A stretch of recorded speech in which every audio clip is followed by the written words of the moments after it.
This review of the election. Well, I'm delighted to hear that. I think there are any number of things they need to investigate, including the likelihood that 3% of the vote total was changed in the pre-election voting ballots that were collected digitally by using the Hammer program and a software program called Scorecard. That would have amounted to a massive change in the vote that would have gone across the country and explains a lot of what we're seeing. In addition, they ran an algorithm to calculate votes they might need to come up with for Mr. Biden in specific areas. I think that explains what happened in Michigan, where the computer glitch resulted in a change of votes of about 5,500 in favor of President Trump, just in one of 47 districts. All those districts need to be checked for that same, quote, software glitch, end quote, that would change the result in Michigan dramatically. The same thing is happening in other states. We've had hundreds of thousands of ballots mysteriously appear solely for Mr. Biden, which is statistically impossible as a matter of mathematics. It can all be documented. We are putting it into materials that we will file in federal court, and we need to seek relief in multiple states to enjoin the certification of any election results.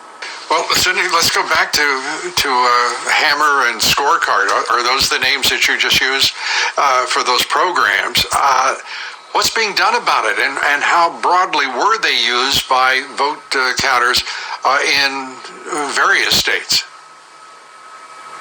I think they were very broadly used, but not by the vote counters. They were used by the forces in the Democratic operatives that had access to these programs through the government access points that they have, and used it illegally to change votes in this country. It's got to be investigated, probably by the president's most trusted military intelligence officials who can get into the system and see what was done. But we do have some evidence that that is exactly what happened. And they've used it against other entities in other countries. It's just been turned recently against our own citizens here to change election results. It's absolutely appalling that that can be done. And whether it's called computer glitches or something else, somebody has actually gone into the system and changed voting results. That's called intervention in our elections, irrespective of, I guess if they were Russia or China, we'd refer to them as meddling. But it's intervention, and it's also crooked as hell, rigging this election in no matter the jurisdiction, whether it's Michigan, Georgia, wherever it might be. What can we do about it? Because the Department of Justice, I mean, if there's evidence of that program, why not just turn it over to the Justice Department and say, and go to the courts and say, this has got to stop now. Here is the way in which it was done. Well, we've been trying to get their attention, and we're going to try even harder, and we'll have to put it in a federal lawsuit, apparently, and get as much of it out as we possibly can.